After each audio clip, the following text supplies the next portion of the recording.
ప్రార్థన చేసుకుందాం. పరలోకమందున మాకు తండ్రి, చక్కటి సమయాన్ని సందర్భాన్ని మాకు దయచేసిన కొందనాలు తండ్రి.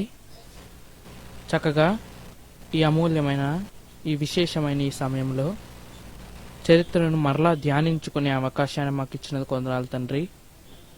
వినబడుతున్న మాటల ప్రకారం మంచి ఏదో చెడు ఏదో గ్రహించగలిగే ఒక బుద్ధిని మాకు దయచేయండి తండ్రి.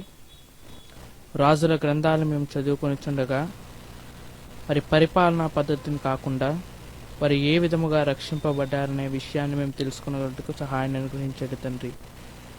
ఈరోజు భూమి మీద వారికన్నా భయంకరమైన పరిస్థితుల్లో బ్రతుకుతున్న మేము రక్షణకు నోచుకొని వారిగా ఉంటే మా బ్రతుకులు అర్ధంతరంగా పాతాళానికి వెళ్ళిపోవలసినవే అని మాకు అర్థమైంది తండ్రి. కాబట్టి వినబడుతున్న ఈ మాటల ప్రకారం రక్షణ పొందుకునే జీవితాలు ఎలా ఉంటాయో మాకు నేర్పించండి తండ్రి. ఆ మాటల ప్రకారం మా జీవితాన్ని మేము ముందుకు నడిపించగలకు సహాయాన్ని అనుగ్రహిస్తారని కోరుకుంటూ ఆదరించేంతవరకు మీ చేతులకు అప్పగిస్తూ మరలా తండ్రి అని పిలుచుకునే భాగ్యాన్ని మాకు ఎప్పటికీ దయచేస్తారని ఈ చిన్న ప్రార్థన యేసుక్రీస్తు వారి నామం నడి వేడుకుంటున్నాం తండ్రి, ఆమేన్. ప్రియమైన దేవుని వారలారా, మన బైబిల్ చరిత్ర ప్రయాణంలో భాగంగా ఇశ్రాయేలీయుల చరిత్రను చాలా మేరకు మనము పూర్తి చేసుకుంటూ ఈరోజు మనం రాజుల మొదటి గ్రంథానికి మనం చేరుకున్నాం. ఇశ్రాయేలీయుల్లో పుట్టిన ఒక ఆలోచనకు అనుగుణంగా దేవుడు వారికి ఎలాంటి రాజుని ఇచ్చాడు, ఆ రాజు ఎలా ఏలబోతున్నాడో కూడా దేవుడు చెప్పాడు.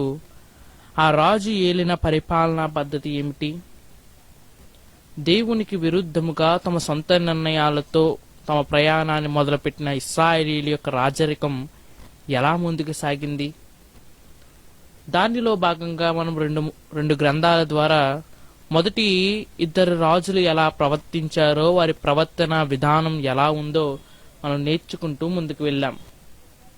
40 సంవత్సరాలు పరిపాలించిన సౌలు గారి జీవితాన్ని మనం చూసినా, 40 సంవత్సరాలు పరిపాలించిన దావీదు గారి జీవితాన్ని చూసినా వారి జీవితం ఎక్కడో ఒక చోట కుంటిపడినట్టుగా దేవుని యొక్క సంకల్పాన్ని వారి జీవితం ద్వారా వారు నెరవేర్చలేకపోయినట్లుగా మనకు కనిపిస్తూ ఉన్నది. కాబట్టి ఈరోజు మరలా మనం అదే రాజుల జీవితాన్ని గురించి మనం ఆలోచించకపోతున్నాము.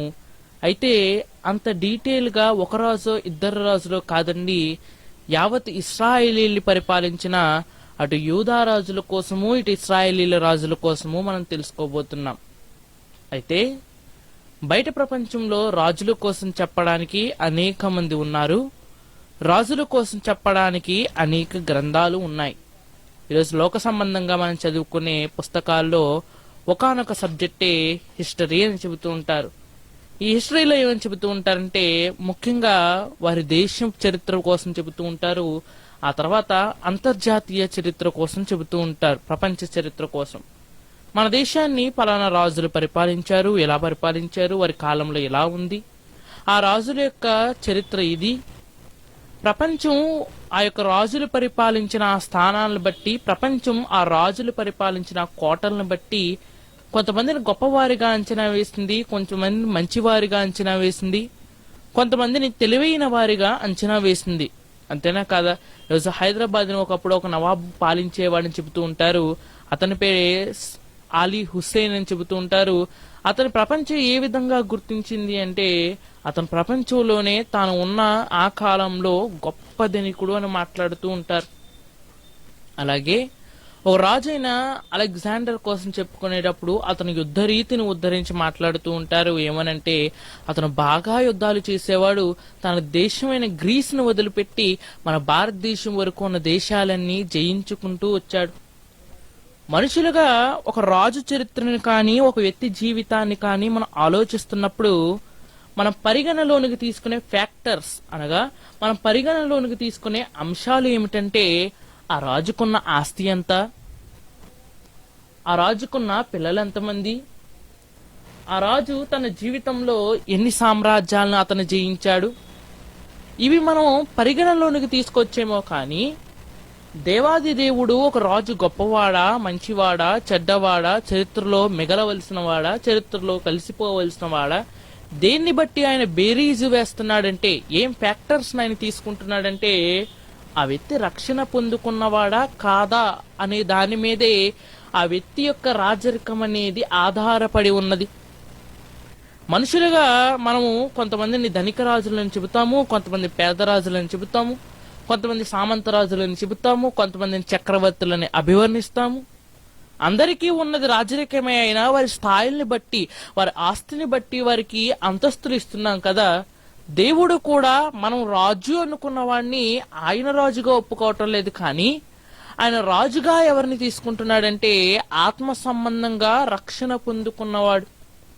అందుకే సౌలు అందరి దృష్టికి ఎలా కనిపిస్తున్నాడంటే చాలా ఎత్తుగా కనిపిస్తున్నాడు, చాలా బలంగా కనిపిస్తున్నాడు. ఇంకా చెప్పాలంటే ఇతనే మాకు రాజు అవ్వడానికి తగినవాడు, ఇతను తప్పితే వేరే ఆప్షన్ లేదనే స్థితికి ఇశ్రాయేలీలు వెళ్ళిపోయారు. కానీ దేవుడు ఏం మాట్లాడుతున్నాడంటే మీరు పరిగణలోనికి తీసుకోవాల్సింది ఒక వ్యక్తి యొక్క ఎత్తు కానీ బలం కానీ అతనికి ఉండవలసిన బుద్ధి కానీ కాదండి. అతను ముందు మారాడా, రక్షణ పొందుకున్నాడా, తన పిల్లలు తన పరిపాలించబోయే రాజ్యాన్ని దేవుని రాజ్యముగా లేక దేవుని సన్నిధిలో ప్రగతి పదంలో అతను నడిపించగలడా? అందుకే ఈరోజు మనం చదువుకోబోయే రాజుల గ్రంథంలో అనేక మంది రాజులు మనకు కనిపించిన వారు మనుషుల దృష్టికి ఇశ్రాయేలీల రాజులు, యూదుల రాజులేమో, కానీ దేవుని దృష్టికి వారు ఎలాంటి వారో చెప్పమంటారా? అదే ఈరోజు మన అంశము. మన పుస్తకం పేరు రక్షణకు నోచుకొని రాజుల మొదటి భాగము. శరీర సంబంధంగా అతను ఎన్నో యుద్ధాలు చేసి ఉండొచ్చు, శరీర సంబంధంగా ఎన్నో విజయాలను పొందుకుని ఉండొచ్చు, శరీర సంబంధంగా అతను ఎంత గొప్పవాడైనా దేవునికి అనవసరం. ఎందుకంటే మన దేవుడు శరీర సంబంధమైన వాడు కాదు, ఆయన ఆత్మ సంబంధమైన వాడు. ఆత్మ సంబంధమైన వాటినే ఫ్యాక్టర్స్ గా అనగా ఆయన ఆత్మ సంబంధమైన వాటినే కీలకమైన వాటిగా తీసుకుంటాడు, పరిగణలోనికి తీసుకుంటాడు. అలా ఒక రాజు జీవితం ఏ విధంగా కూలిపోయింది, ఆ తర్వాత వచ్చిన రాజులు ఆ చరిత్రను చూసి పాఠాలు నేర్చుకున్నారా, లేక తాము కూడా అదే చరిత్ర గర్భంలో కలిసిపోయారా? ఎప్పటి వరకు ఇద్దరు రాజుల సుదీర్ఘ జీవితాన్ని మనం ఆలోచించాం కదా. ఒక రాజు యొక్క రాజరిక వ్యవస్థ అనేది పతనా వ్యవస్థలోనికి ఎందుకు వస్తుందంటే ఆ వ్యక్తి చేసిన తప్పనే మనం చెప్పుకోవాలి.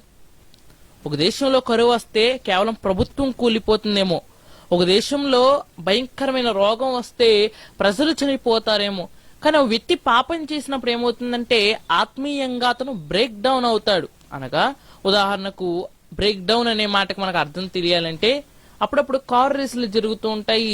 ఈ కార్ రేసులు జరుగుతున్నప్పుడు ఒకానొక సందర్భంలో ఒక కారు అతివేగంతో అనగా వెళ్ళవలసిన వేగం కన్నా మితిమీరిన వేగంతో వెళ్లి దేన్నో దాన్ని ఢీ కొడుతూ ఉంటుంది. అలా ఢీ కొట్టినప్పుడు ఉపయోగించే పదమే బ్రేక్ డౌన్. అనగా ఇంకా ఇతను ఈ రేసుకి పనికిరాడు, అనగా ఈ పందానికి ఇతను అర్హుడు కాదు. ఇక బ్రేక్ డౌన్ అయ్యాడంటే అతను ఆ యొక్క రేస్ నుంచి అతను డిస్క్వాలిఫై అవుతూ ఉంటాడు. అదే విధంగా ఈ యొక్క ఆత్మీయ పరుగు పందెంలో ముందుకు వెళ్తున్న మీరు రాజులుగాను అభివర్ణించిన వారిని ఎలా బ్రేక్ డౌన్ అయ్యారంటే వారి జీవితాలే మనకు చెబుతున్నాయి. వారు చేసిన పాపమే వారిని బ్రేక్ డౌన్ అయ్యేటట్టుగా చేసింది. కాబట్టి ఈరోజు మన కళ్ళ ముందు మరొక రాజు కనిపిస్తున్నాడు, ప్రప్రథమంగా ఒక రాజు కనిపిస్తున్నాడు. ఆ రాజు జీవితాన్ని మనం ఆలోచిద్దాము. అతని జీవితంలో అతను ఎలా బ్రేక్ డౌన్ అయ్యాడు, బ్రేక్ డౌన్ అయిన తర్వాత అతను చూసిన వారు గుణపాఠాలు నేర్చుకోగలిగారా? అప్పుడప్పుడు మనం హైవేల్లో వెళ్తుంటే పక్కన ఆ యాక్సిడెంట్ జరిగిన కార్లు, యాక్సిడెంట్ జరిగిన వాహనాలు పక్కనే పార్క్ చేసి ఉంచుతారు. ఎందుకు ఇలా పార్క్ చేశారంటే వాటిని చూసినప్పుడల్లా మనకు గుర్తుకు రావాలి, మనం తప్పు చేస్తే మన పరిస్థితి కూడా అదే. అలాగే ఇశ్రాయేలీల ముందు బ్రేక్ డౌన్ అయ్యి ఇద్దరు రాజులు మనకు కనిపిస్తున్నారు. ఒకటి సౌలు గారు, రెండవది దావీదు గారు. వీరి చరిత్ర అంతా రాబోయే తరాలకు కనిపిస్తుంది ఒక బ్రేక్ డౌన్ కింద. అయితే రాబోతున్నాడు ఒక రాజు. ఆ రాజు ఈ బ్రేక్ డౌన్ చూసి గుణపాఠం నేర్చుకున్నాడా, లేక తానును వారి వలె బ్రేక్ డౌన్ అయ్యి ఆ రాజరికం నుంచి తప్పుకున్నాడా? తాను కూడా బ్రేక్ డౌన్ అనే మాట కన్నా విఫలం అంటే బాగుంటుందేమో, తాను కూడా రాజు అవ్వడంలో విఫలం అయ్యాడా? మనుషుల దృష్టికి సక్సెస్ అవ్వడం ఒక రాజు కాదండి, దేవుని దృష్టిలో ఒక రాజుగా నీవు సక్సెస్ అవ్వాలి. అందుకే ఈరోజు దేవుని దృష్టిలో మనం సక్సెస్ అయ్యాం కాబట్టి మనకు రాజ్యాలు లేకపోయినా, మనకు సైనికులు లేకపోయినా మనల్ని ఏమంటున్నాడంటే రాజులైన యాజక సమూహం. మనుషుల దృష్టిలో మనం చిన్నవారమి, దేవుని దృష్టిలో మనం క్వాలిఫై అయ్యాం, బ్రేక్ డౌన్ అవ్వకుండా ఇప్పటి వరకు ముందుకు వచ్చాం కాబట్టి మనల్ని ఏమంటున్నాడంటే రాజులైన యాజక సమూహం. కాబట్టి ఈ గ్రంథములోనికి మనం త్వరితముగా వెళ్ళిపోదాము. ఎందుకంటే ఈ గ్రంథములో మనం ధ్యానించవలసిన అనేక వ్యక్తుల జీవితాలు మనకు కనిపిస్తున్నాయి. అవి చిన్న చిన్న వారివైతే మనం విడిచిపెట్టేయచ్చేమో, కానీ అవి కొంతమంది ప్రవక్తల జీవితాలు, కొంతమంది రాజుల జీవితాలు. ఆ రాజులు, ప్రవక్తల జీవితాలు ఈరోజు మన జీవితాలకు ఆదర్శం కాబోతున్నాయి. కాబట్టి ఈరోజు మనం దేనిని అధ్యయనం చేయబోతున్నామంటే ఇశ్రాయేలీయుల యొక్క రాజుల చరిత్రను మనం అధ్యయనం చేయబోతున్నాము. ఆ రాజుల చరిత్రే చెబుతుంది నీ బ్రతుకు విఫలమవుతుందా, సఫలమవుతుందా. కాబట్టి అడుగు పెట్టేద్దామండి రక్షణకు నోచుకొని రాజుల మొదటి గ్రంథము లేక మొదటి భాగం. ఈ భాగంలో మనకి 22 అధ్యాయాలు మనకు కనిపిస్తూ ఉంటాయి. 22 అధ్యాయాల్ని మనం బాగా అర్థం చేసుకున్నట్టుకు వీటిని 3 భాగాలుగా మనం చేసుకుందాం. మరలా చెబుతున్నాను, ఈ గ్రంథంలో 22 అధ్యాయాలు ఉన్నాయి. ఈ 22 అధ్యాయాలు మనకి బాగా అర్థం కావడానికి మనం వీటిని 3 భాగాలుగా చేసుకుందాం. మొదటి భాగాన్ని మీకు 3 భాగాల్ని నేను కొంచెం వివరించిన తర్వాత నేను సుదీర్ఘ వివరణలోనికి నేను వెళ్తాను. ఈ 3 భాగాలు ఏ విధంగా ఉంటాయంటే, అప్పుడప్పుడు మనం ఏదైనా వీడియో చూస్తున్నప్పుడు మధ్యలో ఇంటర్మిషన్ అని చెబుతూ ఉంటారు కదా. అనగా ఒక కథను అక్కడ వరకు బాగానే తీసుకెళ్తారు. తీసుకెళ్లిన తర్వాత ఒక ప్రశ్నను మన ముందు ఉంచి ఆ తర్వాత ఆ ప్రశ్నకు సమాధానాన్ని తర్వాత భాగంలో దాన్ని రివీల్ చేస్తూ ఉంటారు. అదేవిధంగా ఈ 3 భాగాలు ఏంటంటే, మొదటి భాగమేమో ఒక మంచి ఉన్నతమైన రాజరికం ఎలా ఉంటుందో మనకు చూపిస్తుంది. ఇక రెండవ భాగం ఏమిటంటే అదొక ప్రశ్నతో కూడుకున్నది. ఆ ప్రశ్నకున్న సమాధానమే మనకు 3వ భాగంలో తెలుస్తుంది. అనగా ఫస్ట్ హాఫ్, సెకండ్ది మధ్యలోది మనకు ఒక ప్రశ్నను మిగిల్చి వెళ్ళిపోతుంది. ఇక 3వది ఏంటంటే సెకండ్ హాఫ్ లో ఏమిటంటే ఆ వచ్చిన ప్రశ్నకు సమాధానాన్ని దేవుడు చెప్పబోతున్నాడు. కాబట్టి ఆ మొట్టమొదటి భాగములోనికి మనం వెళ్ళిపోదాము. ఆ హ్యాపీగా స్టార్ట్ అయిన గ్రంథంలో జరుగుతున్న విషయాలేంటో మనం చూద్దాం. చూడగలిగితే అందరూ మీ చేతుల్లో ఉన్న బైబిల్ తీసి రాజుల మొదటి గ్రంథము మొదటి అధ్యాయము మొదటి వచనాన్ని చూడగలిగితే, రాజుల మొదటి గ్రంథము మొదటి అధ్యాయము మొదటి అధ్యాయం మొదటి వచనం. రాజైన దావీదు బహు వృద్ధుడు కాగా సేవకులు అతనికి ఎన్ని బట్టలు కప్పినను అతనికి వెట్ట కలగకుండెను. కాబట్టి మా ఏలిన వాడవును రాజునకు నీ కొరకు తగిన చిన్నదాన్ని వెతుకుట మంచిది. ఆమె రాజైన నీ సముఖమందుండి నేను ఆదరించి వెట్ట కలుగజేయుటకు నీ కౌగిటిలో పండుకొనని చెప్పి. జాగ్రత్తగా మనం ఆలోచిస్తే సమూయేలు గారు రాసిన 2వ గ్రంథం ఎక్కడైతే ఎండ్ అవుతుందో, ఏ వ్యక్తి చేత అయితే ఆ గ్రంథం ముగిసిపోతుందో అదే వ్యక్తి మరలా ఈ గ్రంథంలో ప్రారంభంలో మనకు కనిపిస్తున్నారు. ఎవరా వ్యక్తి ఆలోచించండి. 2వ సమూయేలు గ్రంథంలో చాలా సుదీర్ఘంగా ఆయన కోసం తెలుసుకున్నాము. ఆయన ఎవరో కాదండి, ఇశ్రాయేలీయుల యొక్క 2వ రాజు, దేవుని దృష్టిలో మొదటి రాజు ఆయనే దావీదు గారు. దావీదు గారి జీవితము పాపము చేయక మునుపు ఎలా ఉంది, పాపం చేసిన తర్వాత ఎలా ఉందనే విషయాలు మనం నేర్చుకున్నాము. అయితే ఈ గ్రంథం చివరికి వచ్చేసరికి ఆయన తీసుకున్న నిర్ణయం ఏమిటంటే ఇక తన జీవితంలో కొన్ని పనులనేవి మిగిలిపోయాయి. ఆ పనులను అతను చేయించడానికి సిద్ధమవుతున్నాడు. జాగ్రత్తగా వినండి. అతనికి వయసున్నప్పుడు అతను చాలా బలంగా ఉన్నాడు. అతను కత్తి పడితే 10,000 మంది మరణిస్తున్నారు. కానీ ఏ వ్యక్తి అయినా మరణానికి దగ్గర కావాల్సిందే. ఆ మరణానికి వెళ్లే ముందు ఆ వ్యక్తి ముసలితనం అనే, వృద్ధాప్యం అనే ఒక స్టేజ్ ని దాటుకుని వెళ్ళవలసిందే. అదేవిధంగా దావీదు గారు కూడా ముసలివాడవుతున్నాడు. ఆ ముసలివాడవుతున్నప్పుడు అతను తాను చేయవలసిన 2 పనులను గుర్తు చేసుకుంటున్నాడు. మొట్టమొదటిది ఏంటంటే దేవుని మందిరాన్ని నిర్మించాలని. ఇక రెండవది ఏమిటంటే నా తర్వాత రాజు ఎవరనే విషయాన్ని ఆలోచిస్తున్నాడు. సౌలు గారు ఉన్నప్పుడు సౌలు గారికి పెద్ద ఆలోచన లేదు. ఎందుకంటే దేవుడు అతనితో ఏమీ ప్రస్తావించలేదు, దేవుడు అతనితో ఏమీ చెప్పలేదు, నీ కుమారుని రాజుని చేస్తాను, నీ కుమార్తెను రాజుని చేస్తాను, ఏమీ చెప్పలేదు. కానీ దావీదు గారి దగ్గరికి వచ్చేసరికి ఒక మాటనైతే అంటున్నారు. అదేమిటంటే, తరతరములు నీ సింహాసనం మీద నీ వారసులు ఉంటారని దేవుడు ఆశీర్వాదాన్ని ఇచ్చాడు. కాబట్టి ఆశీర్వాదాన్ని గుర్తు చేసుకుంటూ, ఒకనాడు తాను చేసిన తీర్మానాన్ని గుర్తు చేసుకుంటూ, 2 పనులు తన జీవితంలో బాకీ ఉండిపోయాయని వాటిని గుర్తు చేసుకుంటున్నాడు. మొట్టమొదటిది మందిరాన్ని నిర్మించాలని, రెండవది తన తర్వాత తనంతటి రాజు కావాలని కోరుకుంటున్నాడు.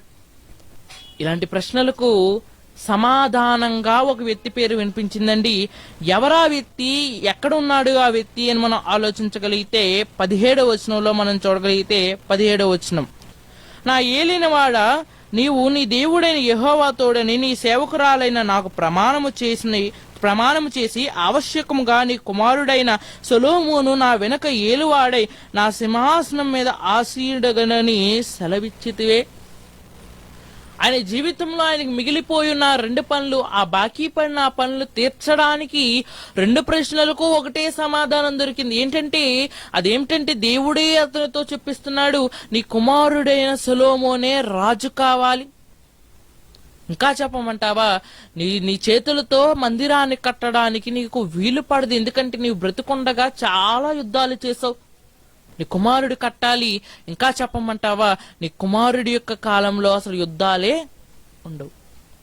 ఆ యొక్క 2వ సమూయేలు గ్రంథంలో మెయిన్ క్యారెక్టర్ ఎవరి చుట్టూ ఈ గాథ అంతా తిరిగిందంటే దావీదు గారు.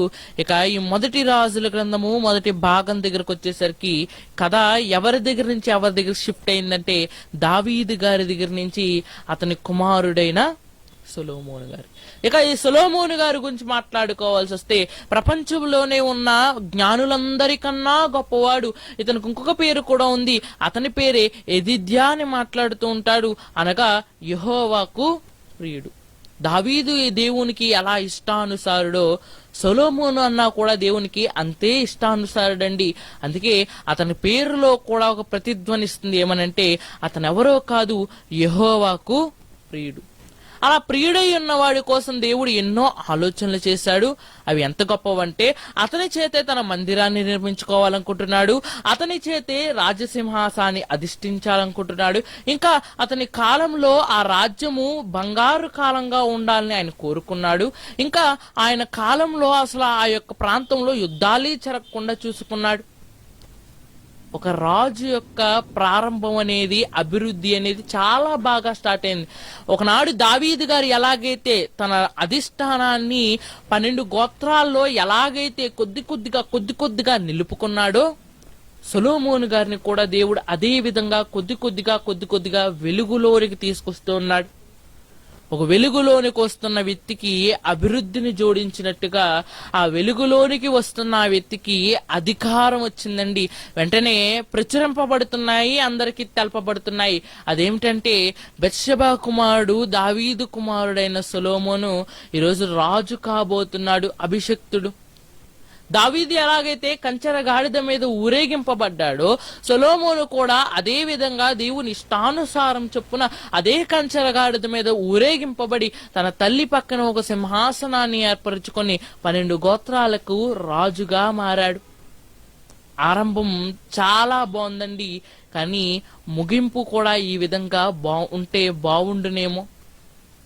ఆరంభం చూడగలిగితే కొద్ది కొద్దిగా ఒక వ్యక్తిని ఎలివేట్ చేస్తున్నట్టు, ఒక వ్యక్తిని వెలుగులోనికి తీసుకొస్తున్నట్టు, ఒక వ్యక్తిని ప్రథమ స్థానం ఇస్తున్నట్లు దేవుడు చూపిస్తున్నాడు. కానీ ఆ వ్యక్తి కొంచెం ముందుకు మనం వెళ్ళేసరికి కొద్ది కొద్దిగా తన వెలుగులోనికి తీసుకొచ్చిన వాడిని చీకటిలోనికి తోసేశాడు.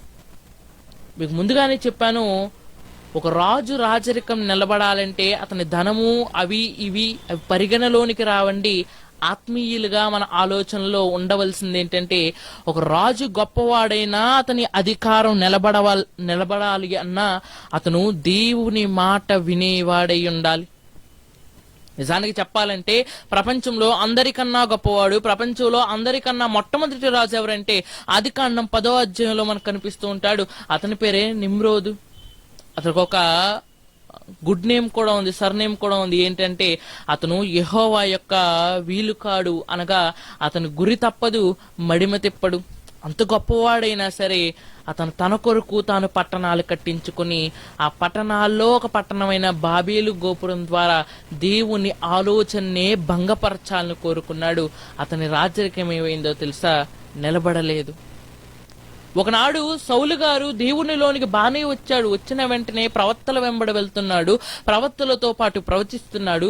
ఇంకా ఏం చేస్తున్నాడంటే, యెహోవా యుద్ధానికి పిలిస్తే కొంతమంది రాననేసరికి తన ఆవేశాన్ని చూపిస్తున్నాడు. ఒక ఎద్దునే చీల్చేశాడంట.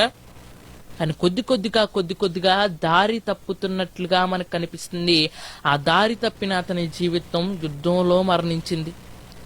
దావీదు గారు కూడా బాగానే ఎలివేట్ అయ్యాడు. కానీ అతని జీవితంలో మనం ముందుకు వెళ్ళేసరికి అతను కూడా ఎందుకో దేవునిలోంచి కొద్ది కొద్దిగా పక్కకి తప్పుకున్నట్టుగా మనకు కనిపిస్తూ ఉంటుంది. సొలొమోను గారిని కూడా దేవుడు అదే విధంగా వారి జీవితాలను చూపిస్తూ ముందుకు తీసుకెళ్తున్నాడండి. ఇతనేమైనా మారతాడేమో అని, ఇతనేమైనా నా కోసం ఉంటాడేమో అని. అందుకే ఆ తండ్రి చనిపోతూ కూడా ఏమని చెబుతున్నాడో తెలుసా? దావీదు గారు ఏమని చెబుతున్నారు మనం చూడగలిగితే 2వ అధ్యాయము మొదటి వచనం. దావీదునకు మరణకాలము సమీపించగా అతడు తన కుమారుడైన సొలొమోనుకు ఇలాగూ ఆజ్ఞ ఇచ్చెను, లోకులందరూ పోవలసిన మార్గమును నేను పోవుచున్నాను.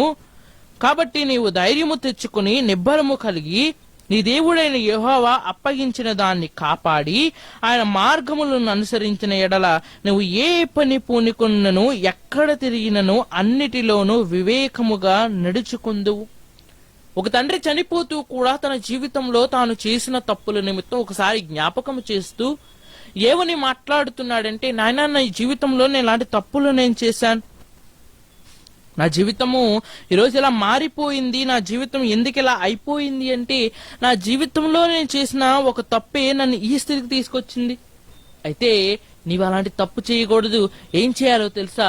లోకులందరూ ఒకటే మార్గాన పోతున్నారు, ఆ మార్గాన్ని నా బ్రతుకు కూడా వెళ్ళిపోతుంది. అయితే వెళ్ళిపోయే ముందు లోకులందరూ పోయినట్టుగా నీవు పోకుండా ఒక ప్రత్యేకత నీలో ఉండాలంటే ఏం చేయాలంటే, మోషే ద్వారా ఒకనాడు దేవుడు నీకు ఇచ్చిన ఆజ్ఞలు నువ్వు గైకొనాలి. గైకొంటే నువ్వు ఎక్కడ తిరిగినా ఎలా ఉన్నా ఆయనే నిన్ను కాపాడుతాడు. ఒక తండ్రిగా తాను చెప్పవలసిన మాటలని చెప్పి ఈ భూమిని విడిచిపెట్టి తన కాలాన్ని ముగించుకున్నాడు. 40 సంవత్సరాలని ఇశ్రాయేలుని నిరాటంకంగా పరిపాలించిన దావీదు మహారాజు. అతను చనిపోయాడండి. చనిపోయి తన సొంత పురమైన దావీదు పురములో అతను పాతి పెట్టబడ్డాడు. ఆ దావీదు పురంలో ఆ భూస్థాపన అయిన తర్వాత సొలొమోను గారి అసలైన పరిపాలన స్టార్ట్ అయిందండి. మొట్టమొదట అతను చాలా వివేకంగా నడుచుకున్నాడు. ఎంత వివేకంగా అంటే అతను మందిరాన్ని కట్టాలన్న అతని ఆలోచన, అతని ఆసక్తి దేవునికి ఎంతగానో నచ్చాయి. ఆ నచ్చినందుకు దేవుడు అంటున్నాడు, ఒకనాడు ప్రార్థన చేస్తూ ఆ ప్రార్థనకు తన్మయుడైన దేవుడు అడుగుతున్నాడు, నన్ను నీకేమైనా కావాలా? ఈ శత్రువుల ప్రాణమైనా పర్వాలేదు, నీకు కావలసిన అంత ఆస్తి అయినా పర్వాలేదు, ఈ భూలోకమైనా పర్వాలేదు, ఇస్తాను నాయనా అంటే ఏమంటున్నాడంటే, నీ ప్రజలను పరిపాలించుటకు తెలివి, మార్గము తప్పిపోకుండా ఉండడానికి వివేచన దయచేస్తే సరిపోతుంది. నిజానికి ఒక రాజుకు ఉండవలసినవి వేనండి. అవేంటంటే తన జనమును సాతాను నుంచి, పాపపు బంధకం నుంచి ఎలా కాపాడాలనే జ్ఞానము, తన్ను తాను ఆ పాపం నుంచి ఎలా కాపాడుకోవాలనే వివేచన ఖచ్చితంగా ఉండాలి. అందుకే ఈరోజు క్రైస్తవులుగా ఉన్న మనకి ఉదాహరణకు కూడా యేసుక్రీస్తు వారు ఏమంటున్నారంటే, పావురం వలె నిష్కపటంగా ఉండాలి, పాముల వలె వివేకం కలిగి ఉండాలి. పాముల వలె ఈరోజు ఏది లేకపోయినా మనం ఏమవుతామంటే చెప్పుడు మాటలకు, సమాజంలో చెప్పుకునే మాటలకు మనం లొంగిపోతూ ఉంటాం. సొలొమోను గారు తన తండ్రి చెప్పిన మాటను మనస్సులో పెట్టుకొని తన ప్రయాణాన్ని ప్రారంభించాడండి. మొట్టమొదట ఒక తీర్పు తీర్చవలసిన అవసరం వచ్చింది. అది చాలా కఠినమైనది. చదువుకున్నాం కాబట్టి ఎవడు బిడ్డో మనకి తెలిసిందేమో, కానీ అక్కడ చూస్తున్న వాళ్ళకి, అక్కడ జరుగుతున్న సన్నివేశానికి అసలు ఎవరి బిడ్డో కూడా వారికి తెలియదు. కానీ జ్ఞానము కలిగిన వాడిగా తీర్పు తీర్చాడు. కొన్నాళ్ళు అలా తీర్పులు చూసేసరికి ప్రజలకు కూడా ఏం పట్టుకుందో తెలుసా? భయం పట్టుకుంది. ఆ భయం ఏమిటంటే, మా రాజు దేవుని చేత అభిషేకము నొందినవాడు. కానీ పరిస్థితులు ఎప్పుడు ఒకలాగే ఉండవు కదా. ప్రతి గ్రంథాన్ని మనం చదువుతున్నప్పుడు ఇదే మాటని ఎందుకు ఉపయోగిస్తున్నానంటే, ఆరంభంలో మనం చూపించినంత ఆసక్తి, ఆరంభంలో మనం చూపించినంత వినయ విధేయతలు చివరికి వచ్చేసరికి కానీ, అసలైన సమయానికి వచ్చేసరికి కానీ కనిపించకపోవటం లేదు. అది ఎలాంటి గొప్ప భక్తుడి జీవితమైనా ఆలోచించండి. ఒకనాడు మోషే జీవితాన్ని చూడండి. ఆ 40 సంవత్సరాలు బాగానే నడిపించాడు, కానీ చివరికి వచ్చేసరికి చిన్ని మాట, కాని మాట అన్నాడు. ఆ కాని మాట వలన ఏం జరిగిందో తెలుసా? ఆ కాని మాట వలన ఏం జరిగిందంటే 40 సంవత్సరాల అతని ప్రయాణం, 40 సంవత్సరాల అతని సిద్ధపాటు మొత్తం వ్యర్థమైపోయాయి. అందుకే మనం ఆలోచించగలిగితే, ఈ రాజును ప్రిపేర్ చేసిన దేవుడే ఆ రాజు ముందుకు వెళ్ళేసరికి అతని ప్రవర్తనను చూసి బాధపడుతున్నాడు. తండ్రి చనిపోతూ ఏమని చెబుతున్నాడంటే, నాయన నేను నీకు ఇచ్చిన ఈ ధర్మశాస్త్రాన్ని, మన పితరులు మనకిచ్చిన ఈ ధర్మశాస్త్రాన్ని నువ్వు సక్రమంగా ఆచరించాలి.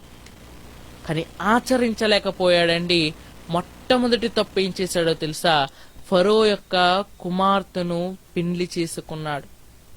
ఇశ్రాయేలీలు అన్యజనులకు వ్యతిరేకమని మనం చెప్పుకుంటూ ఉంటే, ఇశ్రాయేలీలు అన్యజనులు వేరేని దేవుడు ముందు నుంచి రాయిస్తూ, మీరు పరిశుద్ధ జనం అన్నాడు, వారు అపవిత్రులు అన్నాడు. అందుకే కదండి అక్కడి నుంచి ఇక్కడికి విడిపించుకుని రావాల్సిన అవసరం ఎందుకు వచ్చింది అసలు? ఆలోచించండి.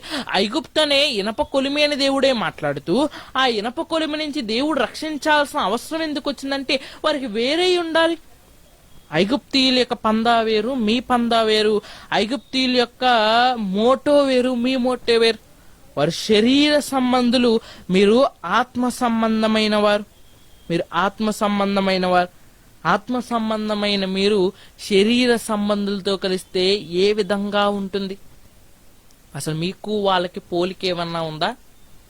కొత్త నిబంధనకు వచ్చేసరికి కొరింథీయులకు రాసిన పత్రికల్లో పౌలు గారు అడుగుతూ ఉంటారు, ఆత్మ సంబంధికి లేక విశ్వాసికి అవిశ్వాసితో పాలెక్కడ? అతనెవరు, మీనెవరు? మీకు అతనికి తేడా లేదా? ఈరోజు తేడా లేని వారిగా, ఈరోజు వారు మనము ఒకటే అన్నట్టుగా బ్రతికితే మన బ్రతుకులు కూడా ఎలా ఉన్నాయో చెప్పమంటారా? మన బ్రతుకులు కూడా రక్షణకు నోచుకోని విధంగా ఉన్నాయి. ఇలా 1 నుంచి 10 అధ్యాయాల్లో ఈ మొదటి భాగం మనకు కనిపిస్తుంది. ఈ మొదటి భాగము ఒక బ్రహ్మాండమైన ఆరంభానికి దారితీస్తే, 2వ భాగానికి మనం చేరుకునేసరికి ఒక విషాద సంఘటన, ఒక ప్రశ్నను మన ముందు ముందుస్తుంది. కాబట్టి 2వ భాగంలోనికి మనం వెళ్ళిపోదాము. చూడగలిగితే 11వ అధ్యాయం మాత్రమే 2వ భాగంలో మనకు కనిపిస్తుంది. అసలు 11వ అధ్యాయంలో ఏం జరుగుతుందని మనం ఆలోచిస్తే, 1 నుంచి 6 వచనాలు నేను చదివి వినిపిస్తాను. చూడగలిగితే, మోయాబీలు, ఎదోమీలు, అమ్మోనీలు, సీదోనీలు, హిత్తీయులు అను జనులు మీ హృదయములను తమ దేవతల తట్టు తిప్పుదురు గనుక వారితో సహవాసము చెయ్యకూడదని, వారిని మీతో సహవాసము చెయ్యనీయకూడదని యెహోవా ఇశ్రాయేలీయులకు సెలవిచ్చున్నాడు. అయితే రాజైన సొలొమోను ఫరో కుమార్తెను గాక ఆ జనులలో ఇంకా అనేక మంది పరస్త్రీలను మోహించి కామాతురత గలవాడై వారిని ఉంచుకొనుచూ వచ్చెను.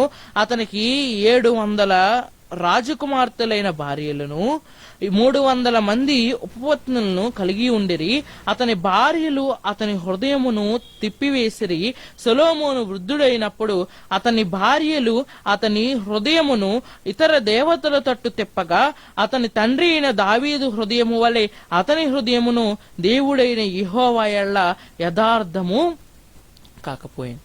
ఏమని మాట్లాడుతున్నాడంటే, మొదటి భాగం 1 నుంచి 10 అధ్యాయాల్లో అతని జీవితం ఎంత గొప్పదో, అతని ఆరంభ సూరత్వం ఎంత గొప్పగా ఉందో మనం చూసిన మనము, ఈ 2వ భాగం అనగా ఈ 11వ అధ్యాయానికి మనం వచ్చేసరికి దేవుడు అతని గురించి ఒక మాట ఇస్తున్నాడు, ఒక సర్టిఫికెట్ ఇస్తున్నాడు. ఏమనంటే, దావీదు నా విషయంలో యథార్థంగా లేడు. దావీదు నా విషయంలో ఎలా లేడు? యథార్థంగా లేడు. యథార్థ హృదయుడే లేడు. నీవు కూడా నా దృష్టిలో ఎలా లేవో తెలుసా? యథార్థ హృదయుడివే లేదు. అసలు యథార్థత అంటే ఏమిటంటే, అన్ని సందర్భాల్లో ఒకలాగే ఉండడం. అంతేనా కాదా? యథార్థవంతుడైన యోబు జీవితాన్ని మనం ఆలోచిస్తే శ్రమ రాకముందు దేవుణ్ణి ఎంత గొప్పగా ఉన్నాడో, శ్రమ రాకమునుపు దేవునికి తన దృష్టిలో ఎలాంటి ఉన్నత స్థానం అయితే ఇచ్చాడో, శ్రమ వచ్చిన తర్వాత కూడా అదే ఉన్నతమైన స్థానాన్ని దేవుడికి ఇచ్చాడు. అంతేనా కాదా? ఆలోచించగలిగితే ఒక యథార్థవంతుడైన యోసేపుని చూడండి, తన ఇంటిలో ఉన్నప్పుడు దేవుడికి ఎంత ఉన్నతమైన స్థానం ఇచ్చాడో, దేవుడు చెప్పే భావాన్ని ఎలాగైతే తీసుకున్నాడో, ఐగుప్తు చెరసాలలోనికి వెళ్ళినా అతని మనసు అలాగే ఉంది. మరలా అతను ఐగుప్తుకి రాజు అయ్యేనా అతని పరిస్థితి అలాగే ఉంది. కానీ దావీదు ఎలా ఉన్నాడో తెలుసా? దేవుడు అతను చూస్తున్నంతసేపు ఒకలా ఉన్నాడు, చూడకపోగా అతను మరలా పాపం వైపు తిరిగి తన యథార్థతను ఏం చేసుకున్నాడో తెలుసా? పోగొట్టుకున్నాడు. ఈరోజు ప్రకృతిలో మనం చూడగలిగితే ఏ జీవి తన గుణాన్ని మార్చుకోదు కదా, అనగా తన యథార్థతను వదులుకోదు. అంతేనా కాదా? పాలు పోసిన ఒక జంతువు అయినా సరే తిరిగి మనల్నే కరుస్తుంది. ఎందుకు కరుస్తుందంటే పాలు పోసినంత మాత్రాన దాని నైజం మారదు, దాని యథార్థత మారదు. కర్రవలసింది కరుస్తుంది, కొట్టవలసింది కొడుతుంది.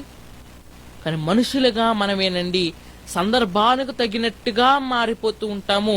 ఇంకా మన సామెతలు కూడా ఎలా చెప్పుకుంటూ ఉంటామో తెలుసా? ఏ ఎండకు ఆ గొడుగు. యథార్థవంతుడు అంటే అర్థం ఏమిటో తెలుసా? ఏ ఎండకు ఆ గొడుగు కాదు, ఏ ఎండకైనా ఒకటే గొడుగు, అదే దేవుని యొక్క మాట అనే గొడుగు. ఏ ఎండకు ఏ పరిస్థితి వస్తే ఆ పరిస్థితికి తగ్గట్టుగా దానిలోకి మారిపోయేవాడు క్రైస్తవుడు కాదండి. ఎలాంటి పరిస్థితికైనా దేవుణ్ణి అడ్డు పెట్టుకునేవాడు, దేవుడిలో ఉండేవాడు క్రైస్తవుడు. ఈరోజు మనుషుల సహాయం కావాల్స్తే మనుషుల దగ్గరికి, దేవుని సహాయం కావాల్స్తే దేవుని దగ్గరికి వెళ్ళేవాడు నిజానికి క్రైస్తవుడు కాదు, ఒకనాడు ఇశ్రాయేలీయుడు కాదు. ఇశ్రాయేలీయుడు అంటే దేవునితో పోరాడువాడు. అతనికి ఎలాంటి పోరాటం వచ్చినా దేవునితోనే పోరాడాలి. కానీ మధ్యలో పక్కకు వెళ్తాను, వారితో పోట్లాడతాను, వీరితో పోట్లాడతానంటే కుదరదు. క్రైస్తవులుగా క్రీస్తును ధరించుకున్న మనము కూడా ఒకానొక సందర్భంలో ధరించుకున్న క్రీస్తును విడిచిపెట్టి లోకంలో ఉన్న వాటిని ధరించుకుంటూ ఉంటాం మనకు సమాధానాన్ని దొరకించుకోవడానికి. అందుకే మాట్లాడుతున్నాడు, నీ బ్రతుకుల్లో ఏమీ లేదో తెలుసా? రాజరికం బానే ఉట్టిపడింది, నువ్వు బానే కట్టేశావు దేవాలయం, నీ ఇల్లు బానే చేయించుకున్నావు, ఆ ఫరో కుమార్తె కోసం బానే కట్టించావు. కానీ అన్ని కట్టించిన నీవు జ్ఞానవంతుడు అవ్వచ్చేమో, కానీ నువ్వు ఏమి కాలేవో తెలుసా? యథార్థవంతుడు అయితే కాలే. అందుకే అక్కడ రెండు సందర్భాలు జరుగుతున్నాయి. ఒకటి, అతని మనస్సు త్రిప్పివేయబడింది. అతను ఏమయ్యాడని రాయిస్తున్నాడు తెలుసా? ముసలివాడు. యవ్వనుడిగా ఉన్నప్పుడేనండి ఎవరి మాటైనా వినేది, యవ్వనుడిగా ఉన్నప్పుడేనండి మనం దేవునికి ఉపయోగపడేది. అతను వృద్ధుడయ్యాడని ఎందుకు రాయిస్తున్నాడో తెలుసా? అతను ఇంకా శరీర సంబంధమైన పనులకు తప్పితే ఆత్మ సంబంధమైన దేవుని పనికి ఉపయోగపడ్డు. అందుకే ఒకనాడు కొత్త నిబంధనలోనికి వచ్చిన తర్వాత కూడా పేతురు గారితో అంటున్నాడు, నీవు ఇప్పుడైతే స్వార్థకు వెళ్ళాలంటే నీ ఇష్టమైన చోటుకి వెళ్తున్నావు, కానీ ఒకనాడు నీ ఇష్టము కాని చోటకు వారు తీసుకెళ్తారు. సొలొమోను కూడా బానే ప్రారంభించాడండి తన జీవితాన్ని, కానీ మధ్యలోనికి వచ్చేసరికి ఏం జరిగిందంటే అతని ప్రయాణము కుంటుపడింది. ఆ కుంటుపడిన ప్రయాణంలో అతని జీవితాన్ని మనం ఆలోచించగలిగితే యథార్థతను కోల్పోయాడు. అతని మనస్సును దేవునికి విరోధముగా తిప్పివేసుకున్నాడు. అప్పుడేనండి అతని పతనం అనేది స్టార్ట్ అయింది. ఆ పతనం ఏ విధంగా ఉందంటే అదే రాజ్యము చీలిపోవడానికి చాలా రెడీగా ఉంది. రాజ్యము రెండు మొక్కలు అవ్వడానికి సిద్ధపడిపోయింది. ఆ సిద్ధపడిపోయిన ఆ టైంలో దేవుడు అతనికి వ్యతిరేకంగా ఒక వ్యక్తిని లేపాడు. అతని పేరే యెరోబాము.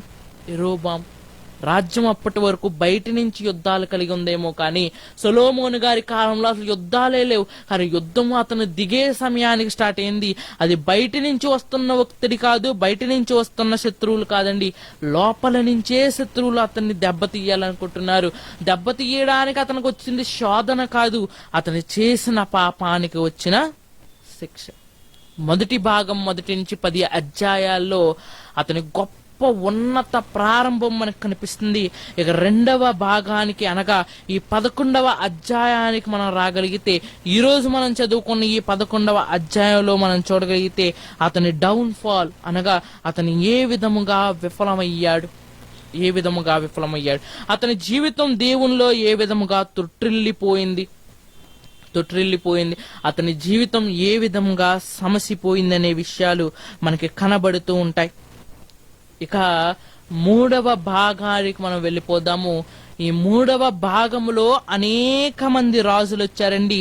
ఈ అనేక మంది రాజులు ఈ యొక్క ముగ్గురి రాజుల జీవితాన్ని ఆదర్శంగా తీసుకొని మంచిని తమ జీవితాల్లో పెట్టుకొని వారి జీవితాల్లో జరిగిన చెడును దృష్టాంతములుగా పెట్టుకుని ముందుకు వెళ్ళారా, లేక వారి ప్రవర్తన కూడా, వారి రాజరికం కూడా, వారి పరిపాలన కూడా ఈ విధంగా బ్రేక్ డౌన్ అయిందా? ఇదే మనకి 12వ అధ్యాయం నుంచి 22వ అధ్యాయం వరకు కనిపిస్తుంది. కాబట్టి ఆ రాజులెవరు, వారి పరిపాలించిన పద్ధతి ఏమిటనేది చిన్ని చిన్ని మాటలుగా ఒక్కొక్కరి పేర్లు నేను చదువుకుంటూ వెళ్తాను. జాగ్రత్తగా మనం ఆలోచిస్తే ఈ యొక్క సొలొమోను గారు చనిపోయిన తర్వాత అతని కుమారుడు రాజయ్యాడు. అతని పేరే రెహబాము అని మనకు కనిపిస్తుంది. ఈ రెహబాము గారు 17 సంవత్సరాలు ఇశ్రాయేలీల్ని, యూదులని ఏలారండి. ఆ 17 సంవత్సరాల్లో ఇతను కూడా తన తండ్రి కన్నా మరిచెడుగా ప్రవర్తించాడు. ఇతని కోసం మనకి రాజుల మొదటి గ్రంథము 12వ అధ్యాయము 1 నుంచి 24 వచనాల్లో మనకు కనిపిస్తూ ఉంటుంది.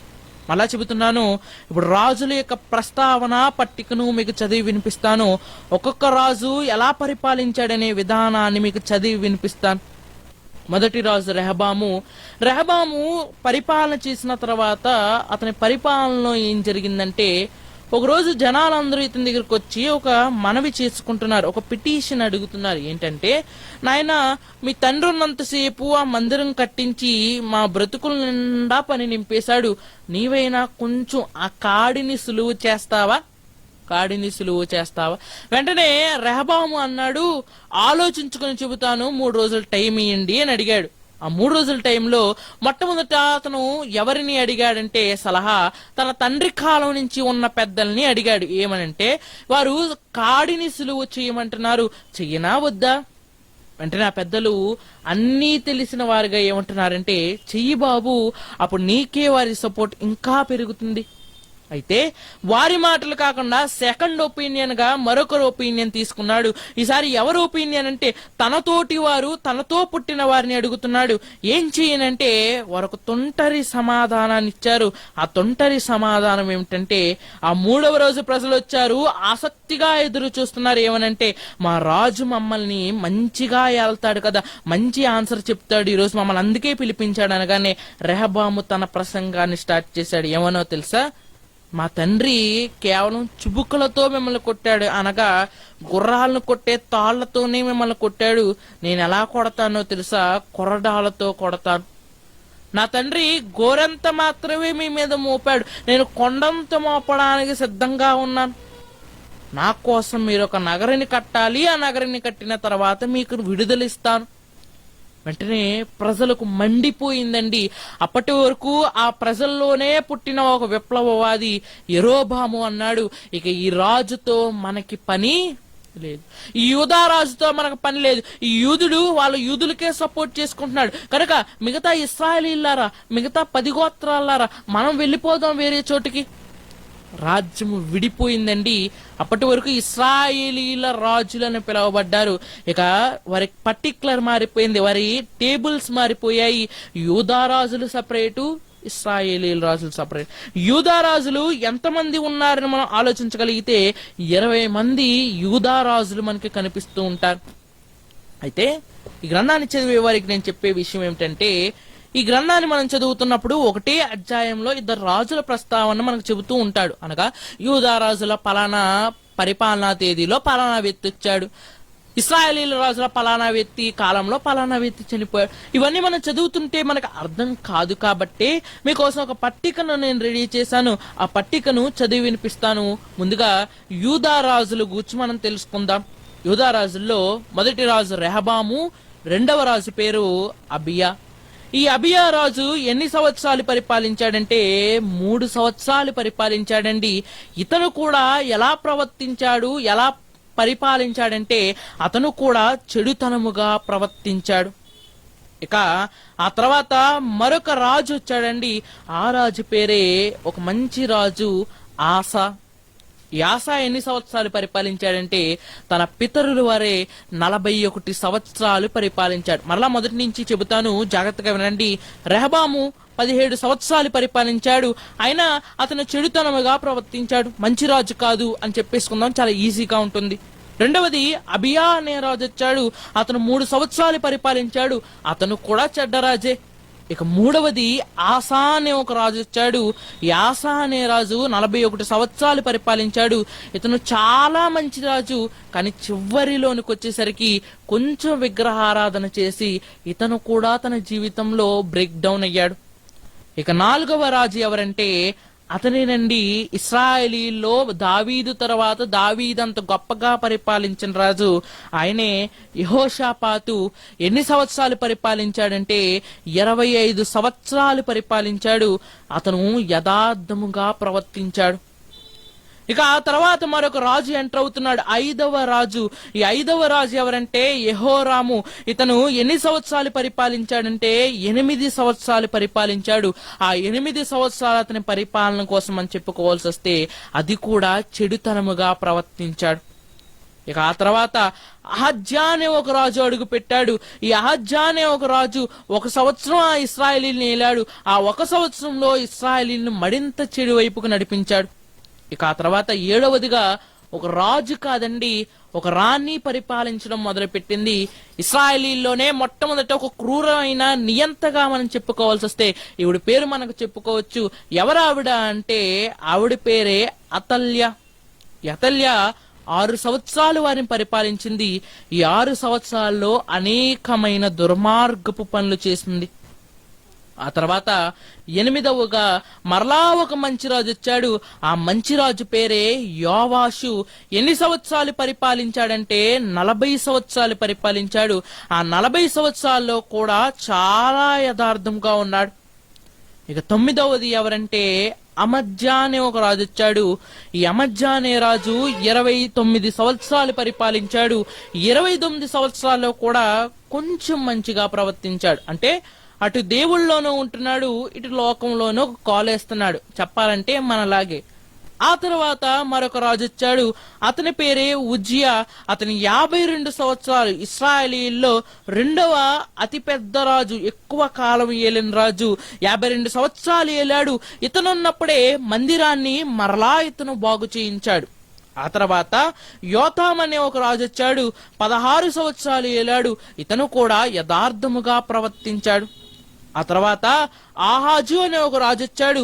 ఈ ఆహాజు అనే రాజు 16 సంవత్సరాలు ఏలాడు. ఇతను కూడా యథార్థముగా ప్రవర్తించాడు.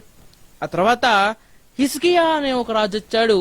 హిజ్కియా కోసం మనం చెప్పుకోవాల్సిన అవసరం లేదు. ఇతను 29 సంవత్సరాలు పరిపాలించాడు. 29 సంవత్సరాల్లో ఇతనుకున్న పేరేంటంటే యథార్థముగాను దేవునికి ఇష్టడుగాను ప్రవర్తించాను. ఆ తర్వాత ఇతని కుమారుడు మనష్షే వచ్చాడండి. ఆ మనష్షే 55 సంవత్సరాలు ఇశ్రాయేలీని ఏలాడు. కానీ ఆ 55 సంవత్సరాల్లో 50 సంవత్సరాలు మారకుండానే పోయాడు. ఆ 50వ సంవత్సరాన్ని దేవుడు ఏం చేశాడంటే ఇతనికి కనువిప్పు కలుగ చేయడానికి ఇతన్ని చెరలోనికి పంపించాడు. ఆ చెరలోనికి వెళ్ళిన ఇతనికి బుద్ధి కలిగింది, మనోనేత్రం వెలిగింది. అందుకే ఆ చెరలో దేవుణ్ణి మొరపెట్టుకుంటే ఆ దేవుడు మరలా ఇతన్ని విడిపించాడు. ఆ తర్వాత ఆమోస్ అనే ఒక వ్యక్తి వచ్చాడు. ఆ ఆమోస్ అనే వ్యక్తి 2 సంవత్సరాలు ఏలాడు. ఇతను కూడా తన పితరుల వల్లే చెడు చేస్తూ బ్రతికాడు. ఆ తర్వాత యోషియా అనే ఒక రాజు వచ్చాడండి. ఈ యోషియా అనే రాజు 31 సంవత్సరాలు ఏలాడు. ఇతను ఎలా ప్రవర్తించాడంటే అతని కోసం ఒక చక్కటి మాట ఉంది బైబిల్లో. ఏమనంటే దావీదు వలె యథార్థముగా ప్రవర్తించను. ఆ తర్వాత యెహోయాజు అనే ఒక రాజు వచ్చాడు. 3 నెలలు ఏలాడండి. అతను కూడా చెడుతనముగా ప్రవర్తించాడు. ఆ తర్వాత యెహోయాకీము అనే ఒక రాజు వచ్చాడు. 11 సంవత్సరాలు ఏలాడు. అతను మరింత దుష్టుడిగా ప్రవర్తించాడు. ఆ తర్వాత యెహోయాకీన్ అనే ఒక రాజు వచ్చాడు. అతను 3 నెలలు ఏలాడు. అతను కూడా చెడుతనముగా ప్రవర్తించాడు. ఇక చివరి రాజు, యూదుల చరిత్రలో చివరి రాజు ఎవరంటే అతని పేరే సిద్కియా అని మనం చెప్పుకోవచ్చు. అతను 11 సంవత్సరాలు ఏలాడు. అతను చెడుతనముగా నడుచుకున్నాడు. ఇది యూదుల రాజుల యొక్క పట్టికండి. ఇంకా ఇశ్రాయేలీల యొక్క పట్టికకు వచ్చేద్దాం. చెప్పాలంటే ఈ పేర్లన్నీ మనం గుర్తు పెట్టుకోవాల్సిన అవసరం లేదు, ఎందుకంటే ఇందులో సగం పేర్లే మనకి ఈ గ్రంథంలో కనిపిస్తాయి. మిగతా సగం పేర్లు వచ్చే గ్రంథంలో అనగా రక్షణకు నోచుకొని రాజుల 2వ గ్రంథంలో మనకు కనిపిస్తూ ఉంటాయి. అందుకే మీకు ముందుగా ఒక అవగాహన రావడానికి, ఒక రాజు ఎలాంటి వాడో కాదు అని మీకు అర్థం కావడానికి మాత్రమే ఈ యొక్క రాజుల పేర్లు, వారు ఎలా ప్రవర్తించారనే విషయాలు చెబుతున్నాను. ఇశ్రాయేలీల రాజుల విషయానికి మనం వస్తే వీరు 19 మందిగా మనకు కనిపిస్తున్నారు. మొదటి రాజు పేరు ఏమిటంటే అతనే యెరోబాము. ఒక విషయం చెబుతాను, గుర్తుపెట్టుకోండి. ఇశ్రాయేలీల్లో మంచికి పోలిక ఎవరంటే దావీదు రాజు. రాజుల్లో పోలిక ఎవరంటే మంచికి దావీదు రాజు. యథార్థముగా ప్రవర్తించాడని చెప్పుకోవడానికి ఒక ఎగ్జాంపుల్ ఎవరంటే దావీదు. అందుకే ఒక వ్యక్తి మంచిగా బ్రతికాడంటే అతడు తన పితరుడైన దావీదు వలె యథార్థముగా ప్రవర్తించనని దేవుడు రాయించాడు.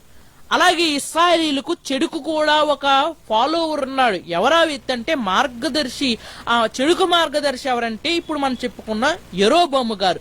ఈ యెరోబాము ఎన్ని సంవత్సరాలు పరిపాలించాడంటే 22 సంవత్సరాలు పరిపాలించాడు. ఈ 22 సంవత్సరాల్లో అతను చెడుతనముగా ప్రవర్తించాడు. ఆ తర్వాత ఇంకందరూ చెడు రాజులే అండి, అయినా వారి కోసం కూడా మనం చెప్పుకోవాలి కాబట్టి చెబుతున్నాను. ఆ తర్వాత నాదాబు అనే ఒక రాజు వచ్చాడు, 2 సంవత్సరాలు పరిపాలించాడు. అతను కూడా చెడుతనముగానే ప్రవర్తించాడు. ఆ తర్వాత బయేషా అనే ఒక రాజు వచ్చాడు, 24 సంవత్సరాలు పరిపాలించాడు. అతను కూడా చెడుతనముగానే ప్రవర్తించుచూ వచ్చాడు. ఆ తర్వాత ఏలా అనే ఒక రాజు వచ్చాడు, అతను కూడా 2 సంవత్సరాలు పరిపాలించాడు. ఆ 2 సంవత్సరాల్లోనూ చెడుతనముగానే ప్రవర్తించాడు. ఆ తర్వాత జిమ్రి అనే ఒక వ్యక్తి వచ్చాడు. ఇశ్రాయేలీలోనే కనిష్టంగా చాలా తక్కువ, ఎంతంటే 7 రోజులు అధికారంలో ఉన్నాడు. ఆ 7 రోజుల్లోనూ కూడా చెడుతనంగా ఉన్నాడు. ఆ తర్వాత ఉమ్రి అనే ఒక రాజు వచ్చాడు. అతను 12 సంవత్సరాలు ఏలాడు. ఇతనైతే బహు చెడుతనముగా ప్రవర్తించాను. ఆ తర్వాత మనందరికి బాగా తెలిసిన యెజబేలు గారి హస్బెండ్ అనగా ఆహాబు పరిపాలనలోనికి వచ్చాడు. 22 సంవత్సరాలు ఏలాడు. ఇతనైతే బహుదుర్మార్గంగా ప్రవర్తించాను. ఆ తర్వాత అహజ్యా అనే ఒక రాజు వచ్చాడు, 2 సంవత్సరాలు ఏలాడు. ఇతను కూడా చెడ్డవాడు. యెహోరాము వచ్చాడు. ఆ తర్వాత 12 సంవత్సరాలు ఏలాడు. ఇతను కూడా చెడుతనముగానే నడుచుకున్నాడు. ఆ తర్వాత యేహూ అనే ఒక రాజు వచ్చాడు, 28 సంవత్సరాలు పరిపాలించాడు. అతను కూడా చెడుతనముగానే ఉన్నాడు. ఆ తర్వాత యెహోయాజు అనే ఒక వ్యక్తి వచ్చాడు. అతను 17 సంవత్సరాలు పరిపాలించాడు. అతను కూడా చెడుతనముగానే ప్రవర్తించాడు. ఆ తర్వాత యెహోయాషు అనే ఒక వ్యక్తి వచ్చాడు. అతను 16 సంవత్సరాలు. అతను కూడా చెడుతనముగానే ప్రవర్తించాడు. ఆ తర్వాత యెరోబాము 2 అనగా ఇతని పేరు కూడా యెరోబామేనండి. ఇంకొక యెరోబాము వచ్చాడు. అతను 41 సంవత్సరాలు పరిపాలించాడు. అతను చెడుతనముగానే. ఇక మిగతా ఇశ్రాయేలీ రాజులందరూ చెడుతనముగానే ప్రవర్తించారు. కాబట్టి వారి పేరు, వారి పరిపాలించిన సంవత్సరాన్ని మాత్రమే చెబుతాను. చూడగలిగితే జకర్యా అనే వ్యక్తి 6 నెలలు ఏలాడు. షల్లూము అనే ఒక వ్యక్తి 1 నెల మాత్రమే అధికారంలో ఉన్నాడు. మనహేము అనే ఒక వ్యక్తి 10 సంవత్సరాలు ఏలాడు. పెకహ్యా అనే ఒక వ్యక్తి 2 సంవత్సరాలు ఏలాడు. పెహకు అనే వ్యక్తి 20 సంవత్సరాలు ఏలాడు. ఇక చివరి రాజు హోషేయ అనే రాజు 9 సంవత్సరాలు ఏలినట్టుగా మనకు కనిపిస్తుంది. వినడానికి చాలా ఫాస్ట్ గా ఉన్నాయి. కుదిరితే ఈ యొక్క రాజులందరి పేర్లు మీకు త్వరలోనే నేను అందజేస్తాను. అయితే ఈ యొక్క ఇశ్రాయేలీల చరిత్రను కానీ యూదా రాజుల చరిత్రను కానీ మనం ఆలోచిస్తే 2 రాజుల గురించి నేను డిస్కస్ చేసి ఈరోజు ఈ మొదటి రాజుల గ్రంథాన్ని నేను ముగిస్తాను. అదేమిటంటే ఆ 2 రాజుల్లో మనం బాగా గుర్తు పెట్టుకునేది, ఈ యొక్క గ్రంథంలో బాగా హైలైట్ చేసింది ఎవరినంటే ఒక మంచి రాజు, ఒక చెడు రాజు. ఈ 3వ భాగంలో మనం దానికోసమే నేర్చుకోబోతున్నామండి. ఒక మంచి రాజు కోసం నేర్చుకోబోతున్నాము, ఒక చెడు రాజు కోసం నేర్చుకోబోతున్నాము. ఆ మంచి రాజు ఎవరని మనం చూడగలిగితే అతని పేరే ఆసా అని రాయబడింది. అతని గురించి ఒక వచనాన్ని చూపించి నేను ముందుకు వెళ్తాను. చూడగలిగితే రాజుల మొదటి గ్రంథము 15వ అధ్యాయము 9వ వచనం. రాజుల మొదటి గ్రంథము 15వ అధ్యాయము 9వ వచనము. 9వ వచనం చూడగలిగితే రాజుల మొదటి గ్రంథం 15వ అధ్యాయము 9వ వచనము. అబియాము తన పితరులతో కూడా నిద్రించగా వారు దావీదుపురమందు అతన్ని సమాధి చేసిరి. అతని కుమారుడైన ఆస అతనికి మారుగా రాజైను.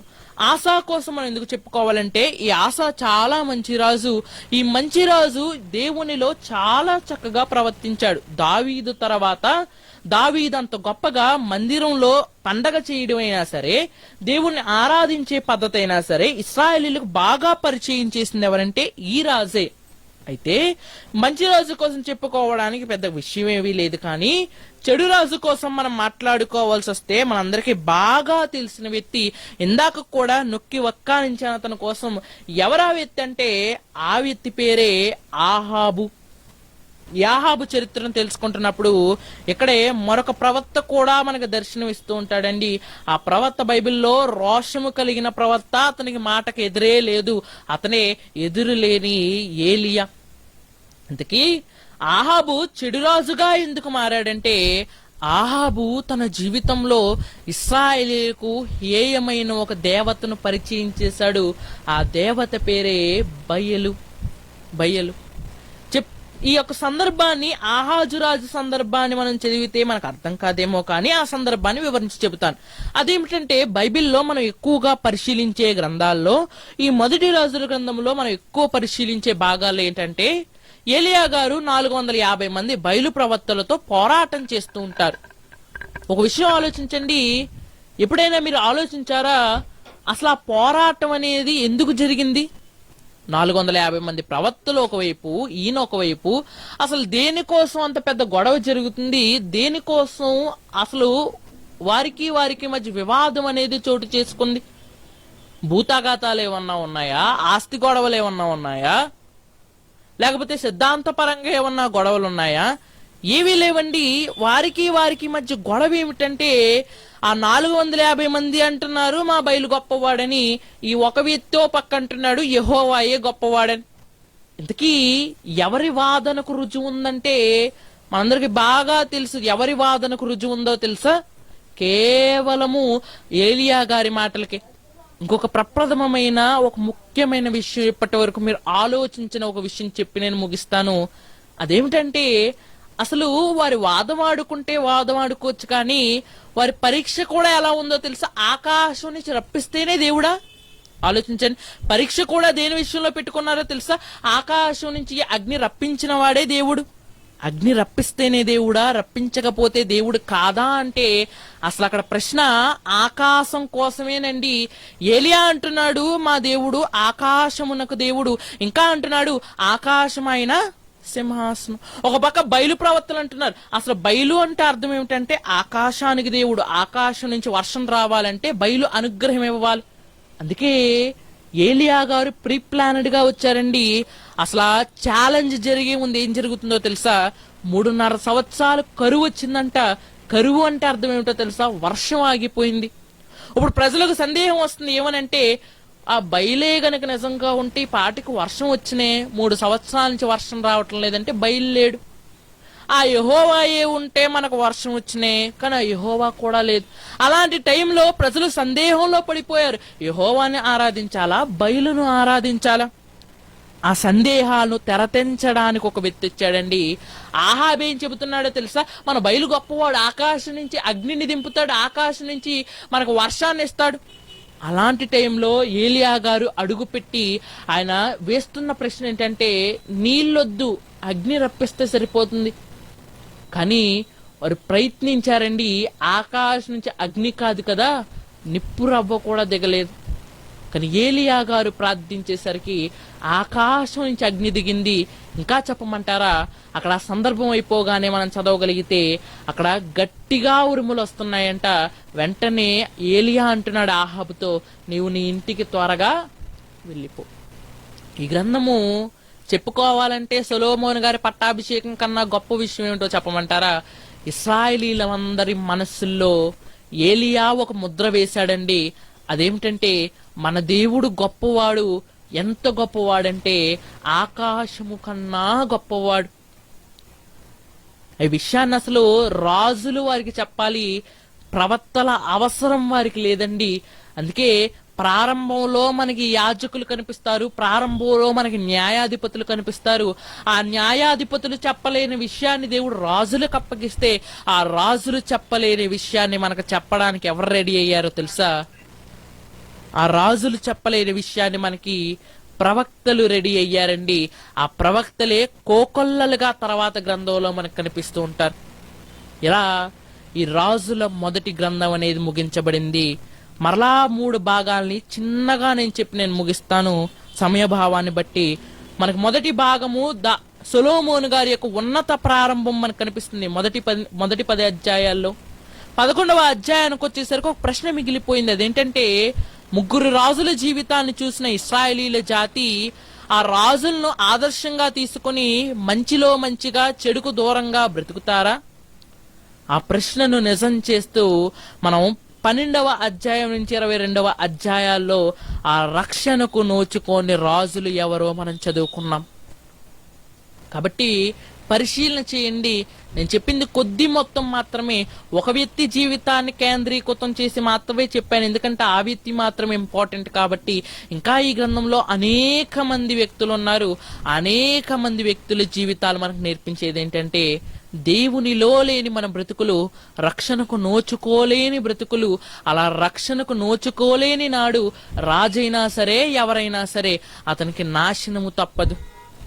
కాబట్టి ఈ విధముగా రక్షణకు నోచుకొని రాజుల మొదటి భాగం అనేది సంపూర్తి అయినది.